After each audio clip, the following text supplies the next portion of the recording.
First, it focused on another big story of the day, the legal trouble that's mounting for Twitter. In a series of developments, there were multiple f.i.r.s that got filed against Twitter in different places over different issues.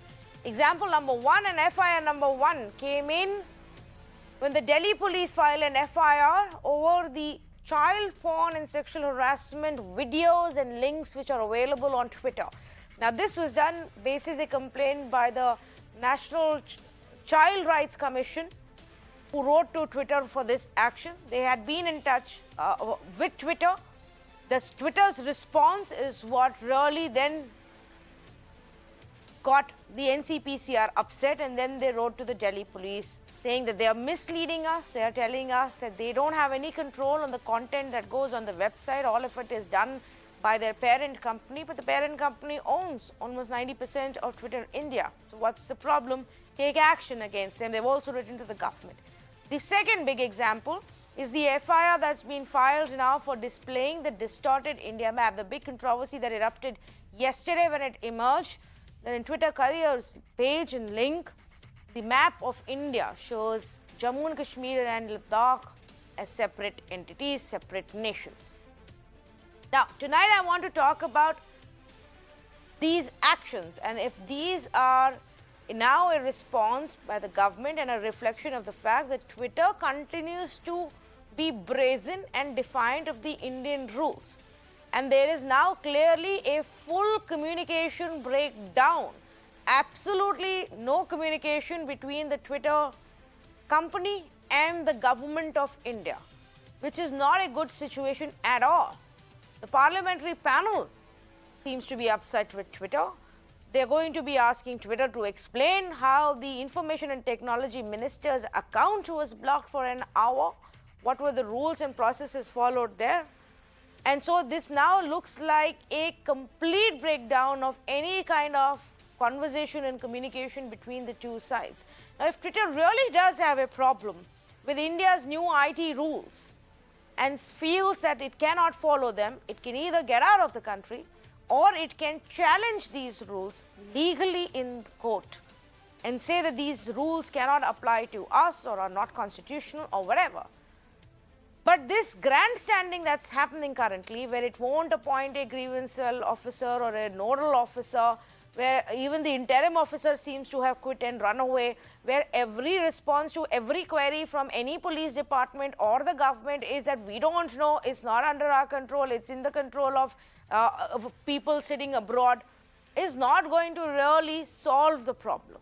And that is what anybody would be interested in, solving this current deadlock. So let's talk about it. David Joshi, independent lawyer and researcher, joins us this evening. Dr. Pawan Duggal, cyber law expert, and Tuhin Sinha, spokesperson for the BJP. And Tuhin, I want to start off with you first, because at the end of the day, it all started with the new IT rules. New IT rules that Twitter is not compliant with as of now. Why is it that we are not seeing a clear conversation between the government and Twitter sitting across the table and having this conversation of what's going on? All of this shadow boxing this is going around is not going to take us anywhere. Well, Twitter is behaving in a very unacceptably puerile manner for no rhyme or reason. So when you talk of conversation happening, the conversation happened 2 weeks ago when the parliamentary panel met the officials of Twitter. There were certain queries which were asked, but if after that they go back on in their recalcitrant or obstinate or start behaving in a weird fashion, are we responsible for that? Now, there are three issues of Twitter which actually vindicate our stand to go ahead with the new IT rules, specifically with regard to the intermediary guidelines. The first one is that of political bias, whether you include certain tweets as manipulated media on an arbitrary basis, certain not. The other issue is of willfully trying to hurt India's strategic interests, which you saw yesterday when they projected the map of India in a distorted fashion, showing a part of India as belonging to China. And the third is today of child pornography, for which a case has been filed. So on all these issues, if Twitter had behaved in a sensible manner, they would realize that accepting and adhering to the new guidelines would have actually done them a world of good, besides doing a world of good to all the Twitter users. So they need to explain why they have been behaving in this juvenile fashion. We are committed to take ahead the dialogue. We will not budge. They will have to follow the rules which apply to India. But yes, we will not behave like a Turkey, or we will not behave like a Nigeria, where we indulge in an action which can be later challenged in court. So I think the dialogue, if there is a breakdown of dialogue, that is entirely the making of Twitter, and they need to explain. No, but Twitter explaining to the parliamentary panel surely is different from Twitter having a conversation with the government. And every statement from the social media organization, Pawan Dugal, simply says, "Oh, we want to have communication. We want to continue having negotiations with the government. We want to, follow all rules and regulations, but also our own policy." Nothing is being done. In fact, right now, Pawan Dugal, it just looks like a complete lack of response from Twitter on any aspect. My only question is, will individual f.i.rs really resolve this problem? The individual f.i.rs are only the beginning of a process. The beginning of a process that the law of India, though it may be slow, will take its own sweet time to move the wheels. But once the wheels start moving, they certainly will be going forward. Now, there was ample opportunity for Twitter to comply with the IT rules. It had the legal option of going and legally challenging the IT rules before courts of law. However, it chose not to comply with the IT rules. It also chose not to challenge with the same. Now, having said that, Twitter was very much aware of Rule 7 of the IT rules, which said that the moment you do not comply with these mandatory IT rules, you be prepared for two legal consequences. Number one, your statutory exemption from legal liability, the Suraksha Kavach that the law provides you in terms of protection, is automatically taken away from you. And number two, be prepared for criminal liability for being punished for various offences under the Information Technology Act 2000 and also against the Indian Penal Code. Now, clearly, once Twitter is still not actually going ahead and complying with these rules, the governmental authorities have these options of registering f.i.rs, which now have started registering. These are still the early waves. There is more wave that's likely to come in. And I think the bigger ultimate direction is that Twitter will have to see the writing very clearly on the wall, that it either forgoes India as a jurisdiction, as an economy, as a market, or it agrees to go ahead and do its business in India, but comply with Indian law. But this just standing on the edge and saying, look, I'm committed to your country, but I'm not really concerned with your law. Well, you may be concerned with some areas in your country, but according to me, the Jammu and Kashmirs and the Ladakh of the world do not belong within India, is a direct affront and a contravention of not just Indian cyber sovereignty, but also the sovereignty, security, and integrity of India. And I think if the government starts taking effective action, that could be a good signal for all service providers that let's comply within the parameters of the law to take the protection of the law. Otherwise, be prepared for legal consequences. Yes, and what is interesting here, David Joshi, good evening to you, is that many aspects of these new IT rules have been challenged in various courts. There are about at least 8 different petitions that have been filed. Twitter hasn't filed any of them, and Twitter yet is still one of the key ones who's not following the rules as yet. Indeed. And I think, it's not necessary that Twitter itself has to be a petitioner. Many of these are public interest litigations and they're of matters of constitutional importance. So really the locus of Twitter, the outcome affects Twitter, but its standing as a party is not necessary. But I think, and I agree with you, that Twitter has to be more proactive, I think, in just being more transparent to the public and to the government about what actions it's taking. And certainly on issues like child sexual abuse material, it needs to be more proactive, needs to take down and respond, and cannot just claim that we don't have control over the media, because that's incorrect. But I also think that we shouldn't unnecessarily trump up random instances of a company doing something like posting a wrong map. There are millions of different kinds of world maps, and these are always they're always politically contested, and we can't assume that the map that's compliant with Indian law will always be present all around the world on the internet. But that said, I think on the issues of legal compliance, yes, there are definitely some deficits. But I also think that there's a lot of political pressure from the government now using these rules not to necessarily uphold and safeguard the rights of Indian citizens online, but to attempt to sway Twitter towards complying with its own political lines. And I think that's kind of a problematic stance that's being taken. So many of the f.i.r.s, for example, are politically motivated for sure. And I think that there needs to be a little bit of greater discussion about how the government is going about trying to regulate social media. So, yeah, and all that. you're absolutely right. And essentially, the government's also indulging in the same kind of shadow boxing, that if you're not going to talk to us directly, answer our questions directly, then here is a series of 5 f.i.r.s. You know, an NCPCR can file a complaint and an f.i.r. A Bajrang Dal person can file a complaint and an f.i.r.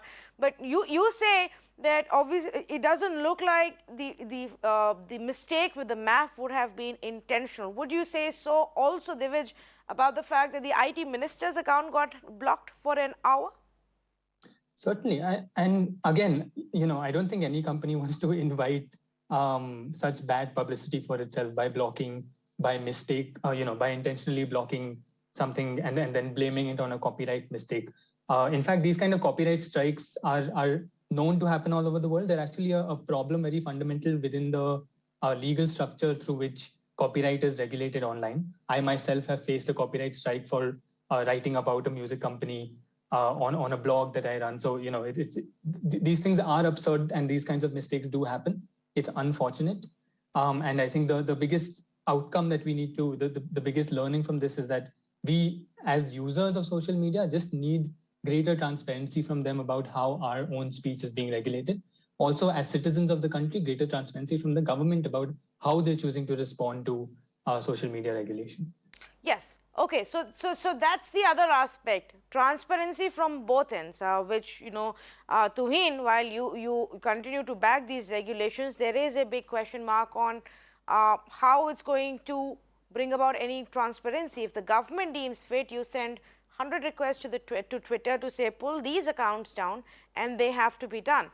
And by Twitter's own benchmarks and policies, if there is any problem that they feel problematic, they first have to follow a very detailed process of informing the user, explaining what the checks and balances they did, and then they have to take that action. Now, is that really acceptable? Why shouldn't I know why Twitter had to pull something down because the government asked for it? How do I know that the government was actually making a justified request? Well, first of all, Twitter's indiscretions in the last few weeks have been so brazen that I don't think they deserve a benefit of doubt. Yesterday, when they appointed a Californian as their grievance officer, do they have a problem comprehending simple English, which is contained in the new intermediary guidelines? Were they not aware of the fact that they have to appoint an Indian national? Similarly, they have operated in India for long enough, for a good 13 years, to know the map of India. So these indiscretions are so brazen that they almost seem to be, challenging the Indian state and the Indian parliament. And this is what makes the situation absolutely untenable. Yeah. Now, if other social media platforms can adhere to the same guidelines, Twitter needs to apply its mind. The Twitter officials need to apply its mind and know that these adhering to these guidelines would have actually smoothened their operations. So, if today cases are filed in this country and, how many cases are filed against the government itself, we don't have any control over it. Just because a Bajrang Dal Karyakarta has filed a case against Twitter, that doesn't mean the government has encouraged it. Okay, well, everybody knows how that function works, but all right, I take your point. And I don't think any of us have an answer to why, when the rules are so abundantly clear in their language, Mr. Pawan Dugal, does Twitter not understand that your compliance officers and nodal officers all need to be based in India as part of your company and cannot be elsewhere? Irrespective, that Twitter can only answer us and tell us why they have decided to take this path. But I want to come to one of the two f.i.r.s, which is about, and it's a very serious issue, it's about the child porn videos or even the links and instances of sexual abuse and sexual harassment against children which are being pushed and sold via all of these platforms. Making Twitter accountable would perhaps be one of the first instances. But can we see this as making the intermediary accountable, or is it more of a roundabout way where NCPCR is saying, oh, they are not responding to us and they are lying to us and misleading us about who their owner is, which is why you should take action against them? Seen from either ways, this particular event represents an important step in the evolution of cyber legal jurisprudence in India. The fact is that there is so much of child pornography all around on these platforms, but by and large, because of this special glove, soft treatment handed over to intermediaries from 2008 till February 2021, they've got used to that special treatment. So clearly, when you look at Section 67, capital B of the Information Technology Act 2000, it makes it an offense when you publish, transmit, or cause to be published or transmitted, or even browsing anything to do with child pornography. That's a serious offense, gets you 5 years imprisonment, 10 lakh rupees fine. I think every service provider in India is very much alive of these distinctive child pornography legal regulations under the IT Act. And if after being aware of the same, you do not do anything, this is definitely not an exercise of due diligence as is mandated upon intermediaries under Section 79(2)(c) of the Information Technology Act 2000. It is in complete violation of Rule 3 of the IT Rules 2021, which mandate the service providers to ask their users not to upload, host, modify, share, or distribute any kind of electronic content or their platforms which pertains to child pornography. Now, once this has been brought to your attention, and as a service provider, you choose not to act with it, the law is very clear. The law takes you as a co-accused. And in any case, under the IT Rules 2021, since you don't comply with these rules, by virtue of Rule 7 of the IT Rules 2021, you become liable for being punished as a co-conspirator, as a proper accused for offenses under the IT Act and the Indian Penal Code. So I think this entire episode that's now coming in should not be of surprise, but yes, it should be a wake-up call for all service providers. Yeah. Gone are the days of the honeymoon with Indian cyber law. Ground realities have been set in, and these ground realities now mandate and dictate that the quicker you comply with the IT rules and the Indian cyber law, the better it will be for your legal and business interests. Otherwise, be prepared to face a flurry of legal consequences. Yes. Devesh, would you like to comment on this as well? Because it's an extremely important part. And while a lot of the social media giants are focusing otherwise on, cracking down on misinformation or fake news, somehow child abuse doesn't really garner the same attention from them. Absolutely. And I think that, it should absolutely be the topmost priority of online platforms as well as governments. And there's actually an entire ecosystem that needs to be developed in order to combat child sexual abuse material. And in fact, other jurisdictions have developed an ecosystem, right? Which is something that's kind of been missing in India, although there are a few parliamentary committee reports around how do you tackle this kind of behavior. Unlike in the UK, unlike in the EU, unlike in the US, where there are multiple stakeholders that have come together to develop standards, to develop technologies which automatically take these contents down, such as the hashing and fingerprinting technologies. The same ecosystem doesn't exist in India. So you can't simply say, now, it is a problem, a big problem, and it's a problem of scale. It's been a problem for as long as the internet has existed. And we need to gradually come up with these solutions instead of just saying, social media platforms are entirely responsible and we're going to ban them if they don't do anything about it. Absolutely, the needs of the people who are affected by this, absolutely illegal and immoral content needs to be put first. But the way of doing that is by developing good regulation, is by developing good standards and good ecosystems which allow this balance to be struck between, taking down information that's absolutely offensive, taking down child sexual abuse material, which everybody around the world agrees needs to be taken down, and simply saying that it's your responsibility, now you deal with it, otherwise you're going to be banned. No, fair enough. But at least the response has to come from the other side of how they're going to do it. I mean, the National Child Rights Commission says that the response they got from Twitter India was, well, it's not under our control. Now, that seems to be a templated reply to every single thing. Somewhere, Twitter has to also tell them how to go about, whom to talk to, and fix these problems. Absolutely. I think definitely there's a failure, of Twitter not considering the needs of the most, marginalized people, the people who are most affected by hate speech, the people who are most affected by offensive speech. And I definitely think that there needs to be a lot more proactive concern by social media platforms as well as the government in terms of taking down such kind of material. The Supreme Court already has established certain kinds of guidelines to deal with this in a couple of cases, in fact. And I think what we need to be focusing on is how do we improve the regulatory design for regulating social media companies and online speech that prevents this kind of harmful content.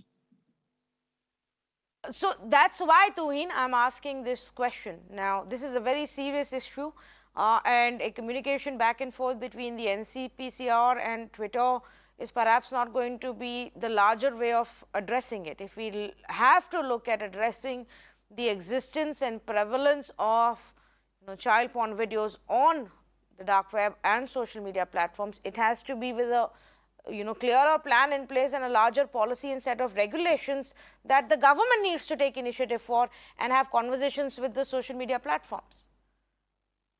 But dealing with social media per se is a different subject altogether. In this specific case, now Twitter needs to decide whether it is an intermediary or an original publisher. All of its actions in recent weeks, by its actions of non-compliance and then violating Rule 4/8 of the intermediaries guidelines, wherein they did not issue a prior notice to the Honorable Minister before locking his profile, all of these corroborate that they do not consider themselves an intermediary, wherein it is absolutely justified for cases to be filed against them on each of these three specific issues, whether it is a child porn issue, whether it is harming India's national interest, or political bias, where they arbitrarily decide which posts are manipulated, which are not. Let me come to the larger point today. An information war is a bigger threat to a country like India than a military war. And when a supposed intermediary purposely manipulates information, and I have given you multiple instances to prove that, then I think there is a malafide intent involved. There is still time for Twitter to come clean. Twitter officials need to get their act together and clarify all of the questions posed by the parliamentary panel on IT. If they don't, then that suspicion of malafide intent only grows stronger. Pawan Duggal, do you want to comment on that? I just want to say one thing. All service providers have to very quickly understand the significance of this mother legislation that India has brought about. And while there can be some legitimate criticisms of the IT rules 2021 as being very broad, please remember, no court in the country has till now stayed the operation of the IT rules 2021. So they continue to be the de facto law of the land. As and when the court sets it aside or as the time it's modified, you as a service provider have no choice but to comply with the IT Act and the IT rules. Please exercise due diligence. Please come within the ambit of the Suraksha Kavach so that these constant f.i.r. that are beginning to start getting filed is now being filed against one service provider. Tomorrow it could be your turn. Avoid all those illegal consequences or just unpleasant consequences by trying to be on the right side of the law. And the government and the law is not asking the sky and the moon and the stars. It's asking some normal, legitimate due diligence. If you're dissatisfied, there are n number of courts available. Please use your legal remedies, but don't be just on the fence, thinking that, look, maybe I'm Twitter, I'm the most powerful in the world. I can actually shut down a sitting vice president or president's Twitter account. I can do that with any political leader, with any biggest democracy in the world. That kind of a misconception has to now slowly evaporate, and the ground realities have to set in that compliance are the only ways for attaining nirvana for any kind of service provider if they want to do successful business operations within India. So let me ask you this question, because you mentioned compliance and that's the only way to go forward. And if you look at the basic rules, the new IT rules that have come in, appoint chief compliance officer, nodal of a person, grievance officer. Twitter has not done so. Notify user before removing post, disabling account. In the recent examples, including that of the minister, it would seem that they did not do so and they did not notify in advance. Post the complaint mechanism on the website, acknowledge complaint within 1 day, dispose of it within 15 days. I'm not too sure if they are managing to follow that. Many of the cases of the government itself seem to be pending for longer than that. Give reasons to complainant for any action, inaction. Some of the places where they have given reasons, the templated response is so vague that people still don't know why something was done or taken down.